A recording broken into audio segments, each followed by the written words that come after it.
Guys, what's up? Welcome back to AmandaMuse. Messy? Messy? Probably. There's a Wonder Woman mug right there. I think I was telling you guys a couple of weeks ago that, you know what, summer is hard for me to make videos because we're living and we're doing things and we're doing family stuff, and today was one of those days. Like, we woke up, we did a big bike ride. It was awesome. We came back, we were like, it was something like an hour bike ride with the kids, and we jumped in the pool and it was awesome. And then I was sitting outside and I was like, crap, I need to film this video for Monday. So here we are, filming between activities. We're gonna keep it simple today and we're gonna do a Q&A. And I put a prompt out over on my community tab here on YouTube, which you should follow, subscribe, hit the bell so that you get notified when I throw up little prompts like this, and then perhaps your question is featured. And then I went over on Instagram and I asked you guys there on stories and on a photo to leave me some questions. And it seems like a lot of the questions are themed around our feelings about our bodies, relationships with females, with friends, you know, body confidence, body positivity, you know, how do we manage when we're not feeling our best? So I thought it'd be kind of nice to stick with that theme and just kind of answer as many questions as possible. So let's do it. The first question is from Kaylee Edgerton, and she asks, any tips on how to give meaningful compliments to other women to avoid coming off fake? The first thing that comes to mind is actually mean what you say. And when it comes to your mind, just say it in a very natural way. I give you an example. I was walking in my local pharmacy, which is called a Shoppers Drug Mart. It's basically my mothership. And we walked in, and then right behind us, this really adorable girl walked in. This was early spring, so it was still kind of cool out. She had a little beret. Her hair was like perfectly straight, really nice dark lips. She just looked absolutely adorable. And I turned around and I saw her, and then I stopped, turned around, and I said, you know, you look really cute. Like, I really love your look.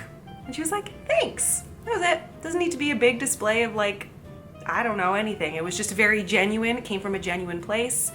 I have nothing I'm hoping to gain from it aside from just saying, hey, I appreciate the effort you put in today. Oh, and I guess the other side of it is, it doesn't need to be purely a physical compliment. Like, it could be maybe you liked the way someone parented at the park. Hope that answers your question. Next one from Kate Orr says, I also love the idea of women giving each other more compliments and support. One thing I wish women would stop doing is putting themselves down in order to compliment other women. They'll say stuff like, oh, you're in much better shape than I am, stuff like that. I hate it when my mom put down her appearance in front of my 2-year-old daughter. I don't want that modeled to her.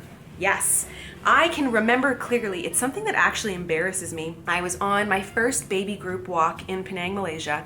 So Esme was like 3 months old or something, and I was certainly like in postpartum heaviness. Everything was touching, everything was sweaty. I was not feeling myself. I couldn't fit into anything, and I was wearing these big harem pants, which I love, and they're in videos, and you probably remember them if you've been here that long. But I showed up to walk with my baby, and a woman there said, I love your pants.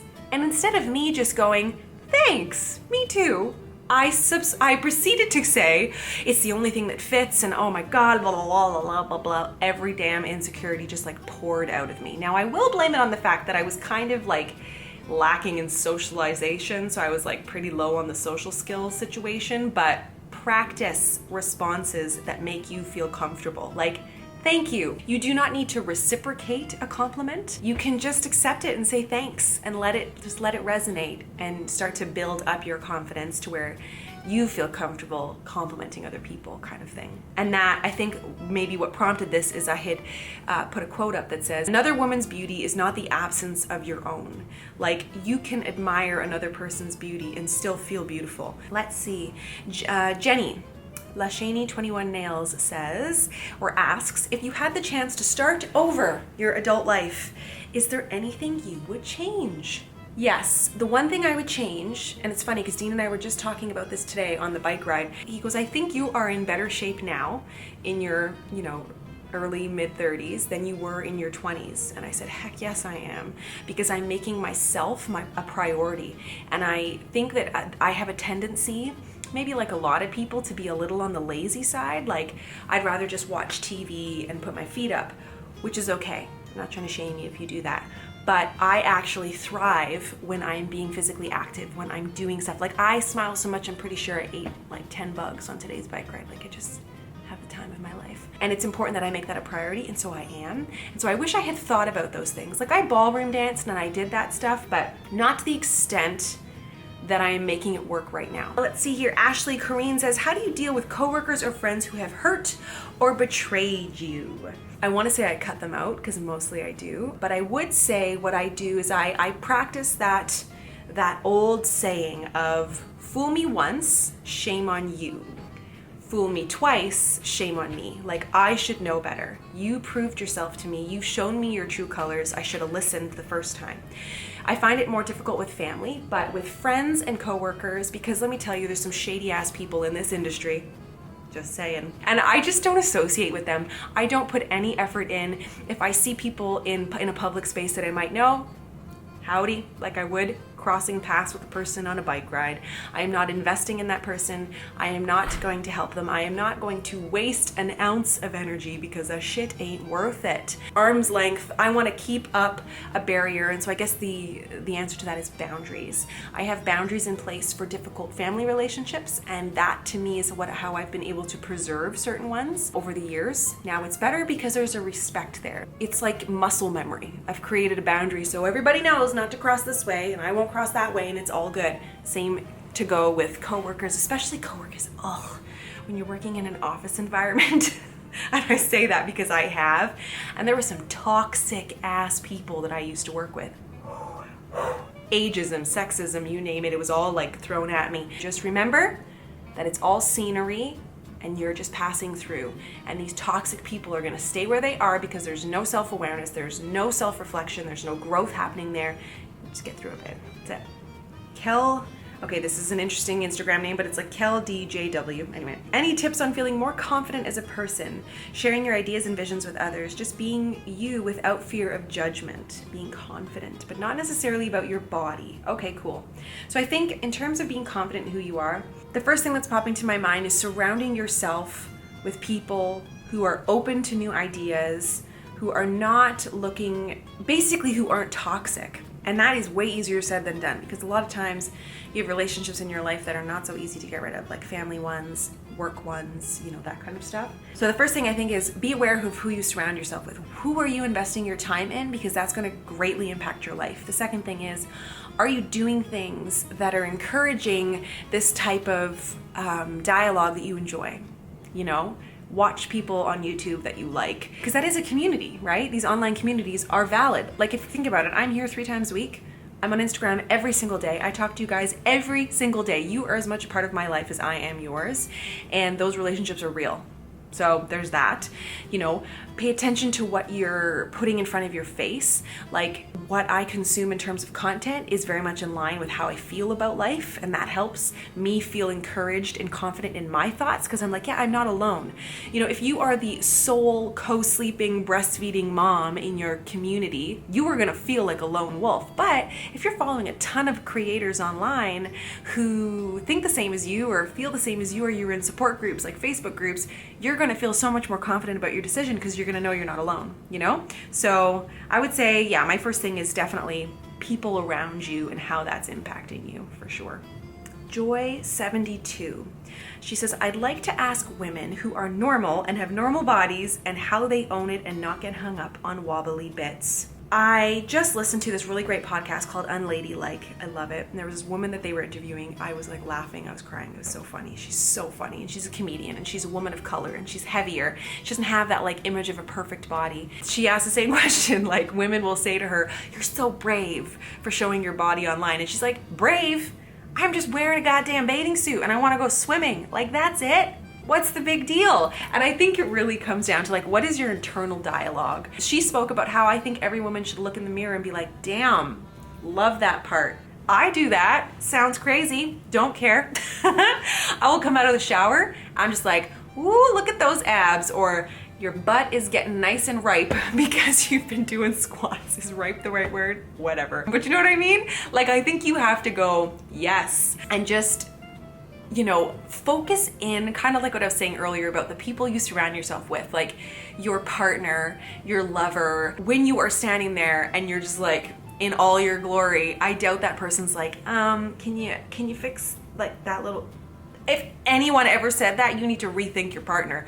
But mostly that person is just absorbing you and love everything that you have to offer, because it's more than just a physical thing.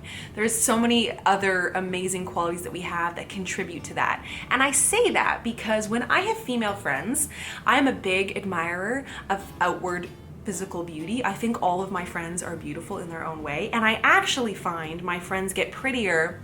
This may sound very superficial, but I find them more enjoyable to look at after I get to know them, because I feel like there's just so much more color there. I know their personalities. I know things that make them quirky and what makes them tick and laugh and whatever, and I enjoy that. And I think the same is to be said about ourselves. Like, learn to worship what makes you you, and it really comes down to like our internal dialogue. I have mornings where I wake up and I'm like, not feeling it. I put on some pants and they're so damn tight and I'm like, God damn it, those fit like 18 months ago. What is the deal? The fact is, go buy new pants, because you don't need to feel like that every time you put pants on your body. Like, don't wait for yourself, oh, I'm gonna lose 10 pounds. Screw that noise. Buy pants that are like a size bigger so that you feel good when you walk around and you're not like, wonderful, my thighs are touching, like, you know, but if they are touching, it's totally normal. Surround yourself with body positive people. I follow a bunch online and they come in all shapes and sizes, and I find it very encouraging and inspiring. And so, yeah, I don't know. It's a very loaded question because it is so unique to each person, what's gonna make you tick and what's gonna make you feel good. But it's like the people you surround yourself with, what you're consuming as content, and the conversation you're having with yourself. So, all of the above. One last question. You know your girl can talk. Samantha, I love this. How is it possible to work out, be a stay-at-home mom or a working mama, doing it all and have a decent, healthy living? Girl, something's gotta give. Something always has to give. No matter how perfect shit may appear, it ain't. And I don't know if that's like directed at me or what, because I know I'm doing a lot of things. I don't sleep as much as I should. I'm trying to get more than 6 hours a night. But really, it's what you prioritize. My house, not clean. Not at all. I have so much laundry to do. But I don't care. Like, I kind of care, but I also don't, because I want to work out. And I want to do other fun things. Is that my baby? Nope, that was, sorry. I was like, is that my baby in the road? But I basically prioritize what's important to me, and that's what it comes down to. And you can't do it all, nor can you have it all. I was recently asked like what advice I would give to other people wanting to start YouTube channels or blogs or like just do anything in life when you're a mom. And my response was like, and I often say this to myself, is you can have it all, you just can't have it all at the same time. Is my marriage always in a perfect state? No. Right now, I'm prioritizing my health. Have I done that for the last 10 years? No. Sleep, I'm realizing, is really important. And so in order for me to sleep, I've had to hire a video editor because I would edit videos for 5 hours a day. You know, like, so you really gotta go, okay, what's important to me and make it happen, and just know that there will be things you have to let go. I'm really loving watching The Handmaid's Tale. Stay over there because you're naked. Sit there. Yeah, BB. But yeah, I think it's just, don't believe everything you see online. Like, whenever people think they have it all together, 6 months later they might be telling you that at that time that you thought they had everything perfect, they were actually going through like a nervous breakdown. Like, it can be very false. I was just interviewed the other day for something, and I'll whip this out because I know he's talking and there was like, we're competing with noise volumes here, but I do feel it, for me, it is a priority for me to ensure that the message I'm relaying to you guys on whatever platform is that I never want to give off some sort of image that is like this false advertising. If I'm going through a hard time, I may have to work through it a bit, but I will normally share it. If I hire an editor and all of a sudden it's like, how is Amanda, wait, launching, you're nude and I can't have you in the video, because that would be wrong. I guess what I'm trying to say is like, as much as I want you guys to be conscious consumers of content, I try to be a conscious creator. I try to be very aware of the messaging I send, that it is truthful, that it is genuine. Yeah, I never want to give off some weird messaging that makes people feel shitty is what I'm trying to say. Ooh, I should have said that. But I never want you guys to feel bad after walking away from my channel being like, oh, I want I want to be inspirational, not aspirational. I never want you guys to be like, that's who I want to be. No, girl, you be you. You do your thing. I want you to feel like you're living your best life. And that's why I try to do what I do. I think I'm getting myself all convoluted here. I digress. Jackie! Boys! It's a lie, I'm not naked. It's a lie. I'm not naked. That is a lie. I'm wearing long sleeves. Oh, is it invisible? All right, I gotta run. Subscribe if you're new. I'll see you in my next video. Thank you for all the questions. Bye.